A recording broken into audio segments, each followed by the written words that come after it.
everybody. Welcome to the Biokinetic Canine Live. We are doing things a little bit differently today. I've had such a day. I'm like this. Any case, you can see I'm in a different place.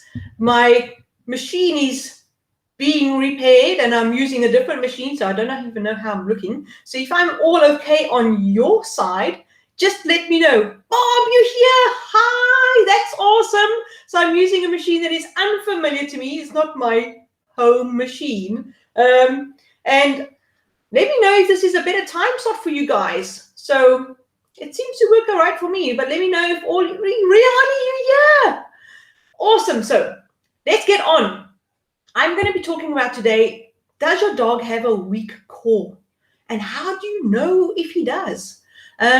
What's the things to look for? And if this is weak cores, we're talking about a weak middle, weak waist, the muscles that hold up the spine, the tummy. So with us humans, if we've got a little bit of a boop, a little bit of a stomach at the bottom, and we've got to sway back or arch back and swing back legs and etc., etc. How is the core muscles holding your dog together? Are they strong enough? So what we're talking about, Bob, you say this is looking fine. Okay, cool, excellent. So this subject is actually really important, especially for working and sporting dogs. But before we get on to that, just let me introduce myself. I'm Angela Hearn. I am the owner and founder of the Biokinetic Canine. You can find me at the biokineticcanine.com, and we talk about fitness and conditioning, but for especially sporting dogs. I specialize in IGP, that's my sport, and I'm hoping that I can give you some small nuggets of gold that you can apply to your dogs and help them excel in their sports. So let's get cracking. What are those weak signs of a weak core? How do you know if your dog's core is strong enough or needs more work? And core strength comes in particular, especially if you've got a longer rather than taller dog. So if your dog is more rectangle in shape, from height of the shoulders to the feet to the start of the tail, if that is a more rectangular shape than a square shape. So the longer the loin part, so from the ribs to the pelvis, if that part is a little bit longer, then he's got a bit of a rectangular shape, and those muscles need more work to hold that core stabilized. Also, if your dog is a little bit more angulated, that angulation, especially in the rear, requires a stronger core. Strangely enough, the dogs that are more straight angled in the back, you would think that they don't need as much core strength, but they do need to stretch out the hip flexors, etc., because those don't get as much reach as what a more angulated dog does, if you think about that. So they need core strength, but in a different kind of way. So it's a really interesting topic. So let's get cracking. What are the 5 most common signs that maybe you should do a little bit of extra core exercises and core strengthening with your dog? Well, the first thing is poor posture. So what do we mean by this? Well, posture is like really important for a dog. So if your dog is standing, some dogs, they may have been neutered or spayed a little bit earlier on, and they've got different growth plate closures, so they're maybe a little bit out of balance where the back end is higher than the front shoulders, and they have a bit of a dip in the top line. So when we talk about a top line, we're talking about the layer of the spine and the back of the dog.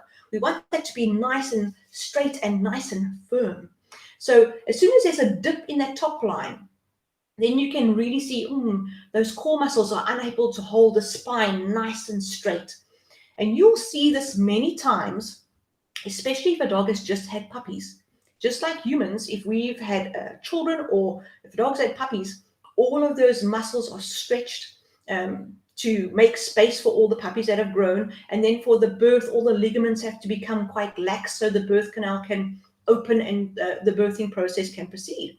And then as the puppies are born and they are drinking from the mom, all of those ligaments start to contract and become stronger. But during this time, the muscles and ligaments are all laxed. And this happens with the dogs too. So you'll see that dip in the top line and that stretching of that underbelly. So that shows you that the core muscles are not strong. And many times, especially if it comes to working dogs, then if your female dog has had puppies and you're going to be going back through to training your dog for the sport or for the work tasks that they are being trained to do, you need to really make sure that those core muscles are strong. If the core muscles are not strong enough, especially to hold the spine, then you are going to get the back pain issues, you can get the disc issues, and maybe not in huge, big problems, but it can definitely be causing the start of a problem to come. So watch out for that top line. So if the top line is sagging, then there is laxity in the core, and the bottom muscles underneath in the belly, underneath the spine, are not strong enough to hold the spine nice and tight underneath, so that these muscles here are not contracting to hold the spine nice and flat, and so the spine will sag. This is all stretched at the bottom. Another thing for top line is if the top line is a little bit roached, there could be an injury underneath and the dog's muscles are pulling tight.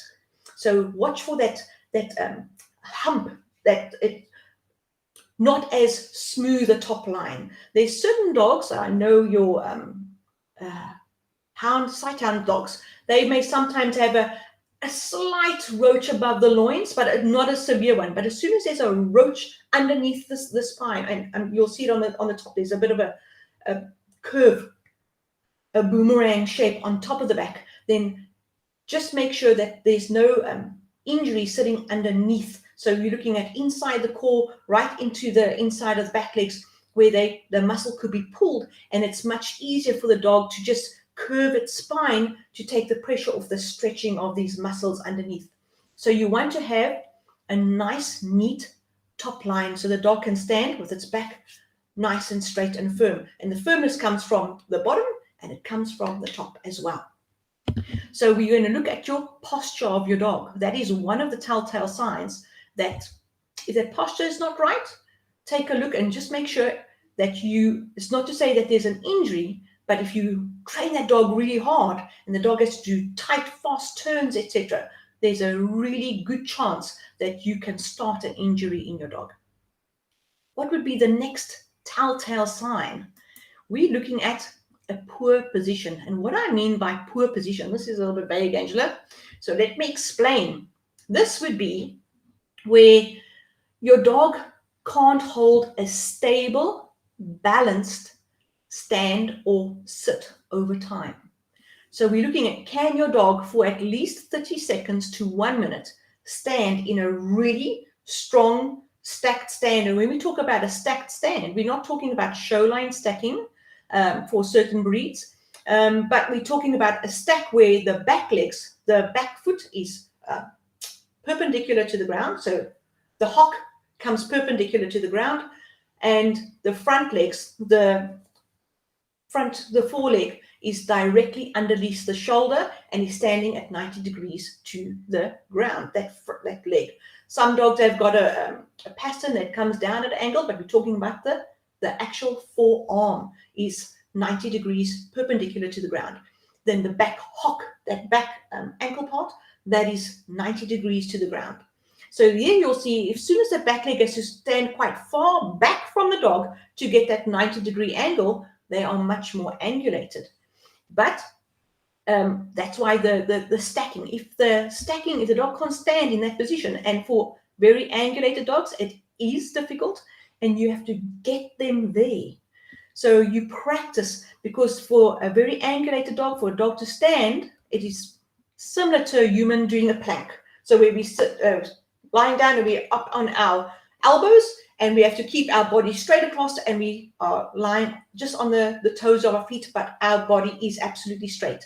So it is that difficult for some of the dogs to actually do this stacked stand, and for them to actually hold it there. So if you guys are really, really good and you can do a plank for 30 seconds to a minute, then you've done some fitness and conditioning training yourself.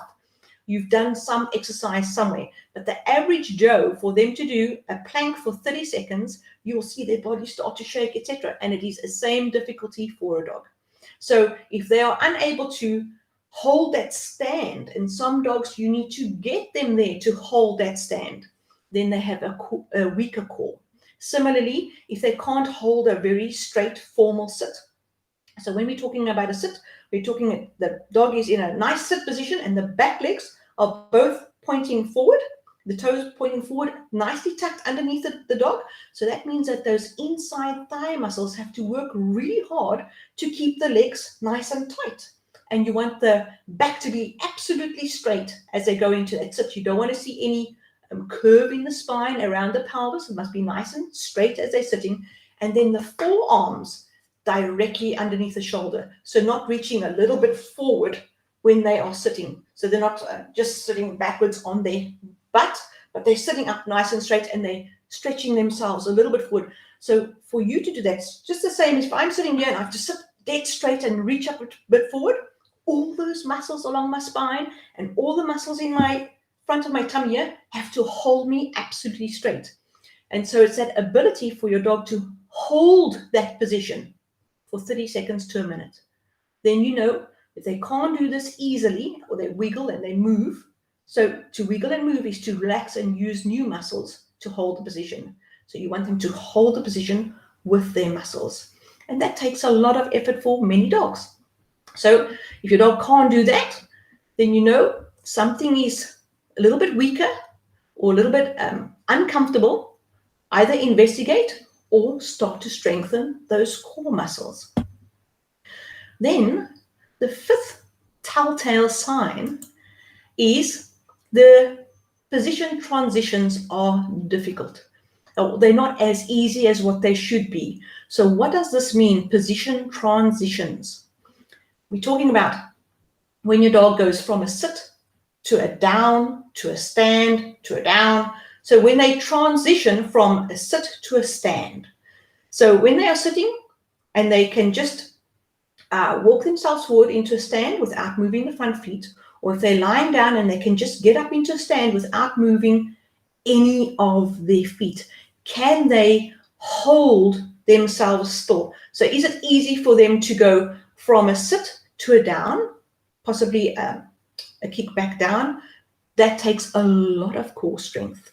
Are they able to go from a down into a tuck sit, so where their front feet stay absolutely straight and they can tuck themselves into a sit? That takes a lot of core effort. Is their transition from one position, a sit down or stand, into another position, sit down or stand, smooth? Or is there a lot of feet moving and do they get themselves comfortable? So if, for example, a dog is sitting on the one hip, like a puppy sit, a lazy sit, and now you ask them to stand, they have to do a lot of extra movements to get themselves into a stand. So we're looking for that smooth transition of position, so they can just do it in one movement.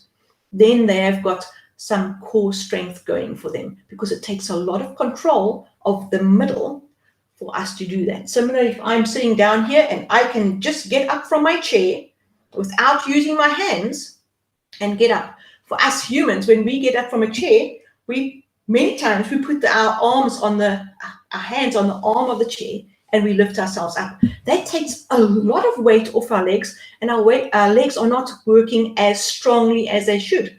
And we're using no core effort. We're just like leaning ourselves forward and we're getting ourselves off the chair. But if I have to just sit here and from here, with no use of my arms, get up, I have to control the core and control my leg muscles. It's the same with the dogs. If they can make from one movement to the next an easy one-step movement, then they have got much better core strength than the dogs that can't do that. So just test your dog in the day. Make sure you've got a stable non-slip surface. So practice on the ground, outside, the grass, etc., and practice on carpet where there's no tiles or something, so the dog can't slip, and then they can properly engage their cores. So this is a telltale thing. If your dog can do a sit to a stand without too much effort and too much fuss, and it just happens smoothly, that's what you're looking for. Or from a down to a stand and back to a down again. If the dog can do it smoothly without any too much fuss and effort and too much moving of their feet. Their core is nice and stable. Then for number 4, we are looking at poor control of their balance. And this is quite something, because many dogs, especially people that are still learning and they're not too sure, and they're watching some of the live that's going on, and their dogs are on unstable surfaces like the peanut or donuts or wobbly surfaces. And you see a dog is standing on the surface, and that poor dog is shaking like this because the feet can't get stable. So if there's a lot of shaking on an unstable surface, or they're wobbly on that, and they can't hold themselves steady on an unstable surface, they don't have full control of that core. So that control of the core, in order to control yourself on an unsteady surface, or to stand on, even for us to stand on a balanced surface, and you can try this for yourself. If you stand and you can't balance on one leg easily, then stop and first suck in your stomach and pull your belly button towards your spine and up towards your head, and keep that really tight, and then hold your bum muscles, your glutes, tuck them tight, and then lift your leg. And you will see that you'll be able to stand on one leg much easier and much longer, because you first controlled all of those core muscles. And that's what you're looking for when you put your dog on an unstable surface. So if your dog is unable to hold themselves steady on that unstable surface, it's because they're not engaging their core. They either don't know how, or their core is weak. And to get them there, you first do all your exercises on stable, solid surfaces. So those core muscles the dog can learn to engage them as they change positions, and they become stronger. So if your stomach is not strong, it's very difficult for you to engage those muscles. That's why we always start our dogs on stable surfaces. We build their strength up. And once they are strong, we put them on slightly unstable surfaces, either front or back legs. And then when they are really advanced, we put both legs on an unstable surface, because then it's much easier for them to engage their core and to learn to balance. So a dog can't balance if their core is weak. And you'll find that their balance will be particularly poor in their back legs or the pelvic region. So around the pelvis and the hips, that will be moving and unsteady. Or their stomach, their waist control. So we're talking about all the muscles within the loin and the thoracic region of the spine. That will be unbalanced. And there will be a lot of shaking and wobbling. And you will see this, especially if you just ask your dog to do a 3-legged stand. So put your dog in a nice stand and just lift up gently. Don't force it. So wait for the dog to touch the leg, and wait for them to shift their weight onto one side and lift the leg. And they should be able to hold that quite easily. The weight shift should also be quite quick if they know what's going on and they can engage their core quite quickly. So watch for those things. If there's a lot of shaking and a lot of wobbling going on when your dog is on an unstable surface, that core area is not strong enough yet, especially to do big sporting exercises. So first strengthen that core, and then continue with your sport. And then your final telltale sign, and I think this is pretty easy to see in a lot of dogs. I see it in a lot of dogs that people go and walk their dogs, and you'll find it in dogs, that spinal sway, that butt wiggle. So as the dogs are walking, their back legs are doing this, and the spine is swaying from side to side. Then that core is not stable. So what happens when there's a good, strong core? That top line must be nice and straight, and the top line really, those muscles really carry the dog, and nothing sways, but they just move like this, and there's no sway and wasting of energy. They are just able to move because everything is stable and holding the skeleton together. And you'll find, for those people that do a lot of conformation ring training, so the conformation ring, it is a sport, because I know, especially for your German Shepherds. A German Shepherd should be able to run 5 kilometers, which is about, 3 to 4 miles, in order to be in a conformation ring, because that's how far they have to run when they're circling that huge ring.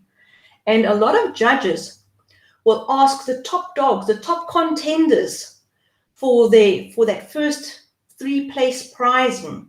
They will ask those dogs to run again and again, because as soon as the muscles become tired, that top line starts to show, and the conformation weaknesses will come through because the muscles are getting tired. But if the muscles are strong and they've got good endurance and they can hold that skeleton together, then there you go. So your top contenders, those dogs can trot for quite a while around the ring, and they use a trotting gait, especially your German Shepherds, because it's a trotting breed, but that trot uses up the most muscles in the body, so they will use that.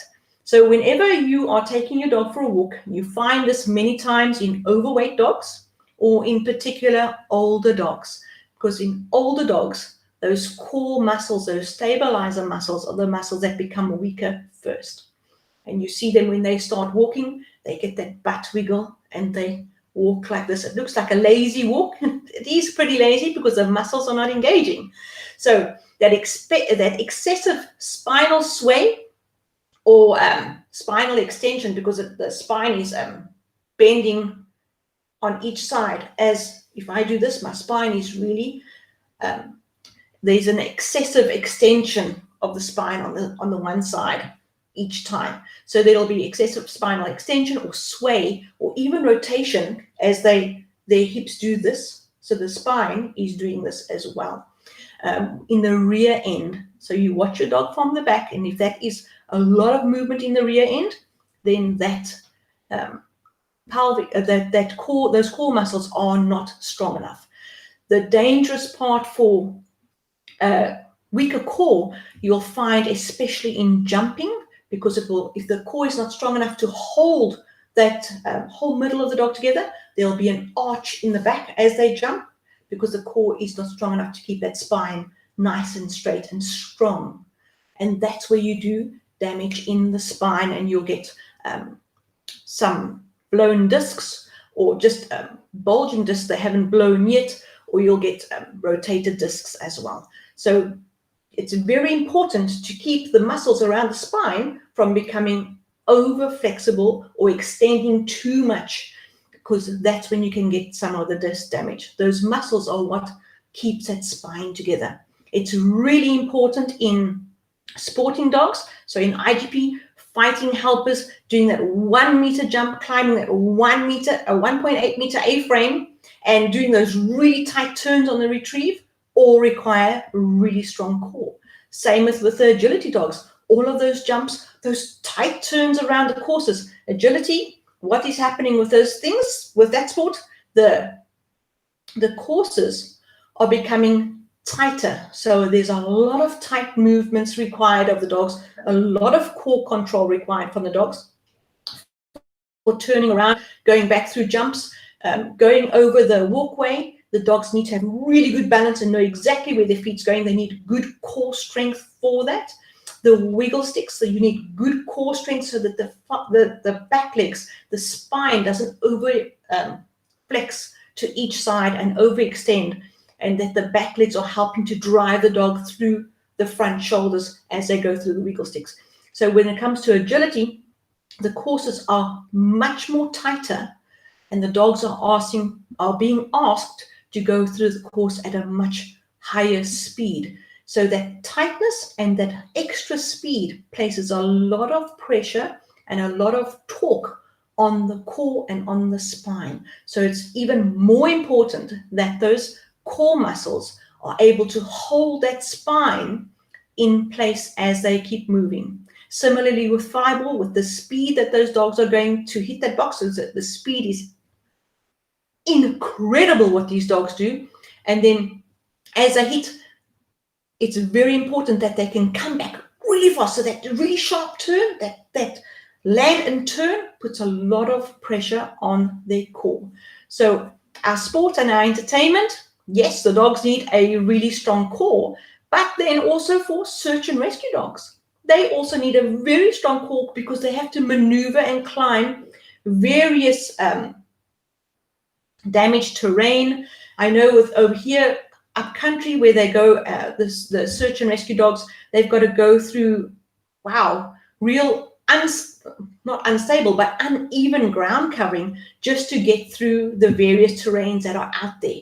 And they have to do this for kilometers at a time. So that good that endurance of those core muscles, and that the cores don't get tired too quickly, that stamina that they have to maintain within their body and their musculature is very important. Not to mention the mental stamina and that continuing of the smiling, that concentration all the time, that is also important for them. So really important to keep your dog's core muscles really strong.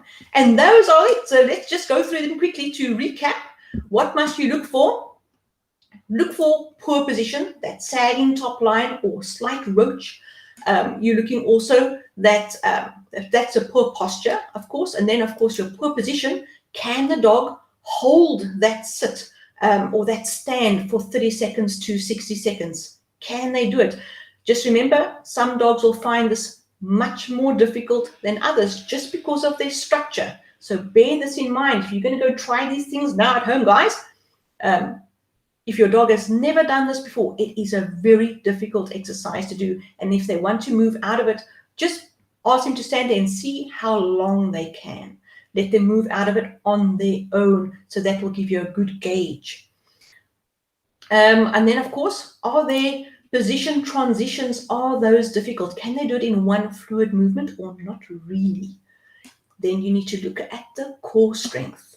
Are they able to control their balance on an unstable surface? Can they stand strong on an unstable surface? Or is there a lot of wiggling and shaking of the back legs? I've seen a video. Shame, it was a little, I think it was a pug or something. And the poor dog that's on the donut. And it was really trying.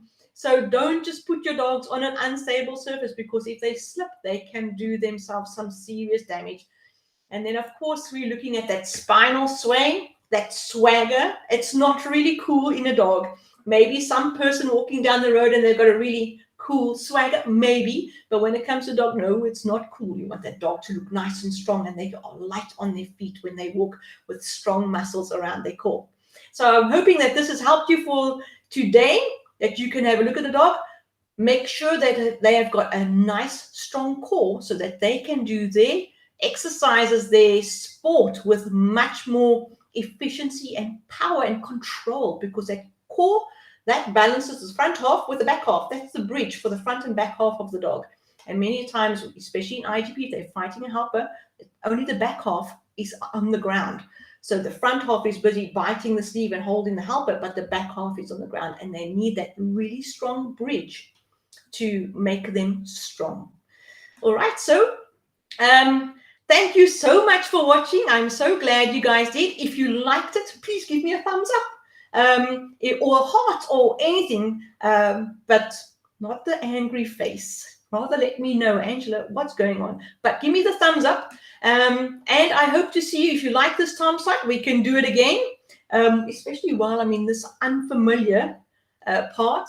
If you need to get hold of me at any time, you're most welcome. Please send me an email at fit@thebiokinetick9.com. I'm happy to answer any questions, and have a very, very wonderful weekend ahead. I know I've got some awesome things for my guys this weekend, so I'm looking forward to my weekend. And I'm going to say cheers, everybody. Have a super time. I'm going to put up all my details now quickly. Let me just see here. And there you go. My details. If you need me for anything, if you want to ask me something, Bob, you are most welcome. I hope this was interesting for anybody watching. And cheers. Bye-bye, everybody.